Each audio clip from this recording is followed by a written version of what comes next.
O jogo da baleia azul tem movimentado as redes sociais, veio à tona nas últimas semanas com o registro de mortes de alguns adolescentes.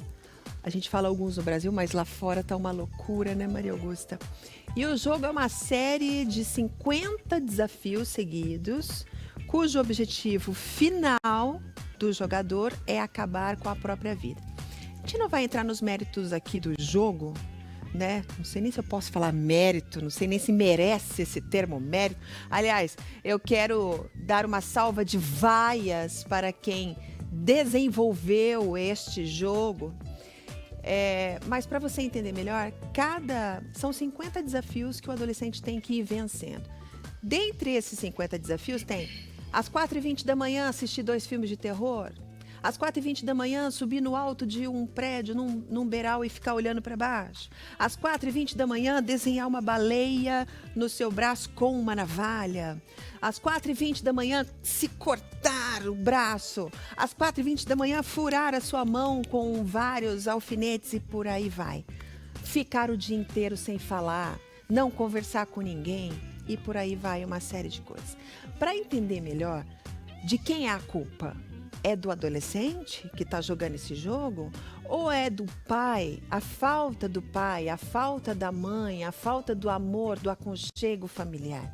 A pedagoga Maria Augusta Rossini atua há mais de 40 anos como profissional da educação em Londrina, é autora de 5 livros de reconhecimento internacional e por isso que a gente a convidou para debater esse assunto aqui. É um prazer te receber, Maria Augusta. Seja bem-vinda. Prazer é todo meu, Lu.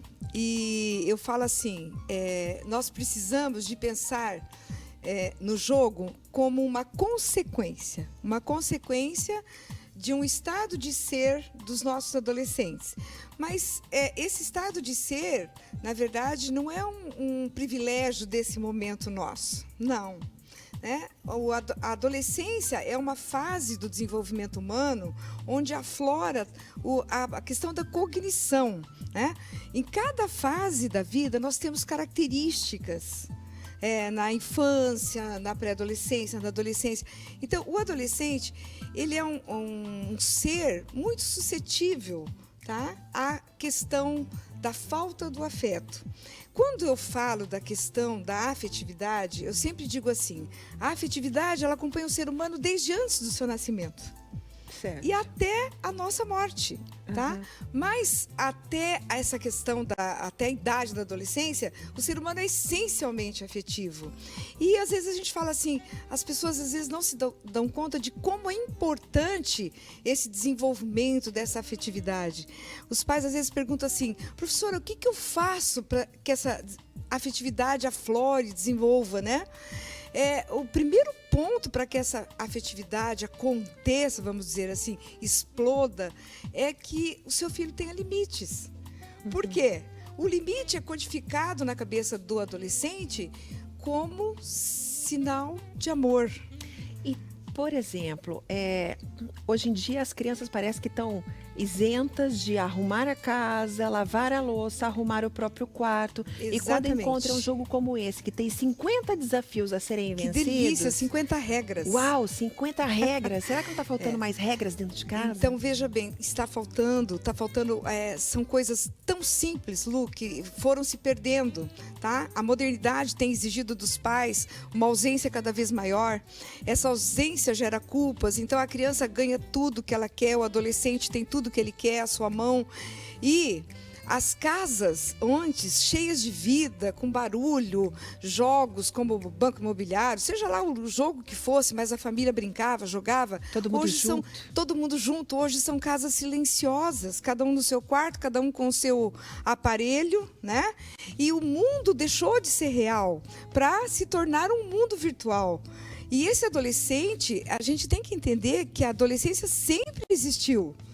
Mas no mundo de hoje, a gente tem que tomar muito cuidado, porque essa virtualidade aí, de repente, está comprometendo muito a questão da criança entender, do adolescente entender o mundo real, né?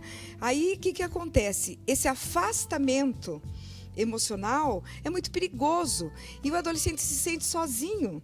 Como que eu vou resolver as minhas questões, né? Como eu estava dizendo, ele codifica o cuidador, seja o pai, a mãe que dá o limite, como o cuidador que o ama. Porque dar limites é trabalhoso, gera culpas. Todo dia eu tenho que lembrar que existem regras. Como arrumar meu quarto, como fazer minhas tarefas, né? Como, sei lá, cuidar de mim, das minhas coisas pessoais, do meu banho, da minha alimentação. Então, vejam bem, o pai cuidador... ele vai com muita facilidade ter seu filho perto dele e ter o diálogo. Então, o que acontece? Se eu tenho o afastamento, na hora que meu filho precisa de mim, de tirar uma dúvida, pai, olha o que apareceu aqui na internet, ele não vai ter a quem recorrer. E nessa idade é muito importante que alguém se ofereça para ser referência. Se ele não tem o pai e a mãe para serem referências... Tá? O que acontece? Ele vai procurar essa referência lá fora. Alguém que dê ordem, alguém que dê regras, alguém que dite o que fazer. Eu preciso que alguém me diga, porque eu estou numa fase muito crucial da minha existência. Né? Eu estou saindo daquela fase, né, da infância e entrando num mundo muito abstrato. Maria Augusta, o pai e a mãe têm grande responsabilidade nisso? A sociedade como um todo, porque, na verdade, as crianças de hoje, os adolescentes de hoje, a gente vive um holocausto midiático.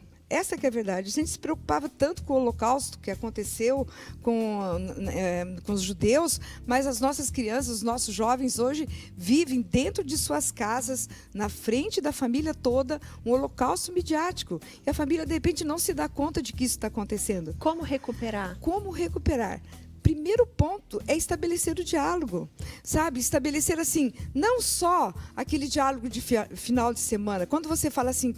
vai conversar com o pai, mas você sabe o que seu filho pensa sobre esse assunto? Você sabe qual o último filme que você assistiu com seu filho? Qual a última vez que você foi ao cinema com ele e discutiu algum filme? O adolescente, ele uma das características dele é a abstração, como eu já falei. Então, essa abstração coloca, de repente, o adolescente numa situação assim... As pessoas estão entendendo que eu sou um ser pensante? Existem palavras, Lu, que fazem com que você facilite a sua conexão com o seu filho. Quais são essas palavras? Quais são? Ligadas justamente à abstração. Tipo, filho, usa a sua lógica. Nossa, meu pai, ele pensa. Meu pai está entendendo que eu sou uma pessoa que pensa. Raciocina comigo. Você é um ser inteligente. Tudo que se relaciona à parte da cognição traz o seu filho de volta. A tua dica, então, é tentar resgatar o adolescente para dentro da família. Diálogo, vem cá, eu vou cuidar de você, eu vou ser sua referência. Desculpa, até aqui foi errado, mas nós vamos ter espaço, nós vamos ter tempo, nós vamos combinar. Planeja isso, gente. Planeja como vocês planejam a série de estudos para o seu filho. Se preocupe, de repente, com a faculdade que ele vai fazer, sabe? Se preocupem com a vida afetiva dele. E na construção desse ser afetivo, não esqueçam, o ponto mais importante é a questão dos limites. Olha, eu sei que o papo com a Maria Augusta tá maravilhoso. Ela vai voltar, porque essa questão pais e filhos... Você sabia que, às vezes, né, o oposto disso tudo é você querer ser o amigão do seu filho, querer ser a amigona da sua filha, sair com ela na balada. E tem coisas aí também, o extremo também é prejudicial. Com certeza. Então a Maria Augusta vai voltar para a gente conversar a respeito disso. Eu acho que de tudo que você falou, o que mais marca é a proximidade que o pai tem que ter, o diálogo, resgata seu filho, pelo amor de Deus. Não deixa seu filho ir para esse mundo virtual, porque o mundo dele é planeta Terra, é dentro do seio da família, tá? Né, minha linda? Então, a criança, quando ela é pequenininha, ela precisa muito do toque físico. Então, os pais costumam abraçar, beijar quando eles são pequenininhos. Daí eles vão crescendo e, de repente, vão deixando de fazer isso. É meio que normal, né? Mas eu tenho que substituir aquele toque físico pelo toque psicológico. Exatamente. que é o toque que eu preciso dar no meu adolescente. E as palavras mágicas ligadas a essa fase da abstração. Converse com o seu filho, converse todos os dias, não deixa ele se perder. Maria Augusta, eu te espero daqui uns dias, tá bom? Muito obrigada, muito Lu, obrigada. Muito obrigada mesmo. Olha, tem muita gente no nosso WhatsApp colocando assim, como é que eu identifico que meu filho está jogando esse jogo? Gente, na internet você vai encontrar todos os pontos de como você vai identificar se seu filho está jogando esse jogo. Marcas nos braços, daí já é um estágio um pouquinho mais avançado do jogo. Mas, enfim, o diálogo é o primeiro passo que você tem que dar para evitar que o seu filho entre nessa, tá bom? É um jogo sério, tem adolescente se matando. E se você, pai e mãe, você que tem toda a autoridade em cima da sua criança, do seu filho, se você não ficar atento, quem é que vai ficar? Tá bom? Eu fico revoltada com essa coisa. Pai e filho tem que andar junto. Pai tem que andar junto, mãe tem que andar junto com o filho. Tem que conversar com teu filho. Conversa com teu filho. Você vai deixar teu filho conversar com quem se não for com você? Que é a autoridade máxima sobre a vida dele?